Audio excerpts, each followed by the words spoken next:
இந்த வழக்கு செக்ஷன், அந்த செக்ஷன் நம்பர், இதுவரைக்கும் நாம ஒன்னொன்னு சொல்லி சொல்லி சொல்லி சொல்லி பழகிட்டு 70 வருஷமா இதெல்லாம் மாற்றி சொல்லணும். Section 302 attempt to murder. இன்னைக்கு 302 அது வேற செக்ஷனா இருக்கும். அப்ப அட்டம் டு மர்டர் அல்லது மர்டருக்கு என்ன அப்படின்றத நம்ம தேடி கண்டுபிடிக்கணும்.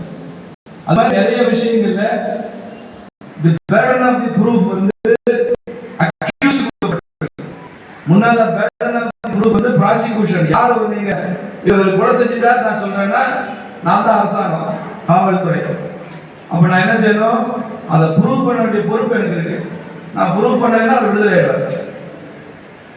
இன்னைக்கு பல சட்டங்கள் என்ன சொல்லப்படுதுன்னா அந்த burden of proof accused அரசாங்கம் குற்றச்சாட்டுல நான் நிரபராதி நிரூபிக்கிற பொறுப்பு உங்களுக்கு இருக்கு அப்படின்றதும் வந்திருக்கு. எல்லாவற்றுக்கும் மேலாக தேச துரோக வழக்கு செடிஷன் சார்ஜஸ் அது அப்படியே நீக்கப்பட்டாச்சு. செடிஷன் சார்ஜ் தேச துரோக குற்றங்களை நீக்கிட்டோம் அப்படின்னு பார்லிமெண்ட்ல அமித்ஷா சொன்ன உடனே எல்லாருக்கும் பல பேருக்கு முகத்தில் அப்படியே முன்முறுவல் சிரிப்பு. யாரெல்லாம் சிரிச்சிருப்பாங்க அவங்களையும் செடிஷன் சார்ஜ் போயிடுச்சு. அதுக்கப்புறம் ஒரு பெரிய ஆப்பு வச்சாரு. செக்ஷன் IPC 150 தேச ஒற்றுமை, தேசத்தின் இறையாண்மை, இந்த தேசத்தை பற்றி எதிராக பேசுற எல்லாருக்கும் குறைஞ்சபட்சம் 20 வருஷம் தண்டனை கிடைக்கும்னு இந்த செக்ஷன்ல சொல்லியிருக்கு. சிவியர் இம்ப்ரிசன்மென்ட் கிடைக்கும். அது செடிஷன்ற பேர்ல இல்ல, one who speaks against national unity, national integrity and national sovereignty.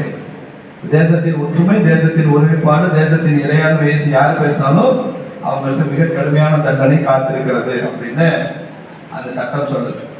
இப்ப தெரியும் உங்களுக்கு ஏன் திமுக எதிர்க்குது, எதுக்கு கம்யூனிஸ்ட் எதிர்க்கிறாங்க உங்களுக்கு தெரியும், ஏன் காங்கிரஸ் எது பிடிக்கிறதுன்னு தெரியும்.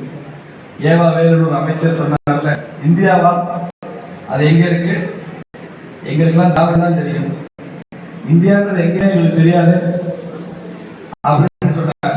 சொல்லி முடிச்ச ஒரு வாரம் கழிச்சு இன்கம் டாக்ஸ் ரைடு ஒரு வீட்டுல மறுநாளே சொன்னார் இந்திய அரசு இப்படிலாம் பண்ணலாமா அப்படின்னு கேட்டார். இந்தியானா எங்க இருக்குன்னு கேட்டவர் இன்கம் டாக்ஸ் ரைடு விட்டோடனே இந்திய அரசு இப்படிலாம் பண்ணலாமா அப்படின்னு கேட்டார். அதனால இனிமே ரைடுலாம் கிடையாது. அமித்ஷா சொல்லியிருக்காரு இந்தியாவிற்கு எதிராக, இந்த தேசத்திற்கு எதிராக யார் பேசினாலும் சட்டம் வேலையை செய்யும், நீ உறுதியை கொடுத்து ஆகணும், வேடிக்கை பார்க்கறதுக்கு இல்லை அரசாங்கம். அதனால இந்த சட்டத்தின் மூலமாக நரேந்திர மோடி சொல்கிற செய்தி ஒன்றே ஒன்றுதான், இது ஒன்றிய அரசு சொன்ன இடம், இது ஒன்றிய அரசு, இது இந்திய பேரரசு.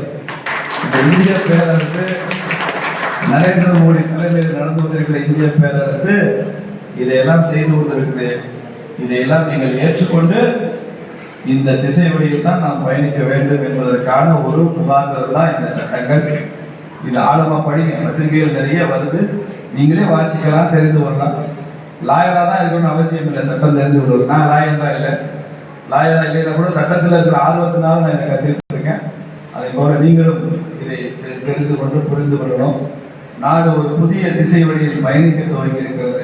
அது தேசியவாதிகள் நாம் அனைவரும் சேர்ந்து மேற்கொள்ளுகிற அந்த பயணத்தில் நாம் அனைவரும் தோளோடு தோல் வைத்து நரேந்திர மோடியின் கரங்களை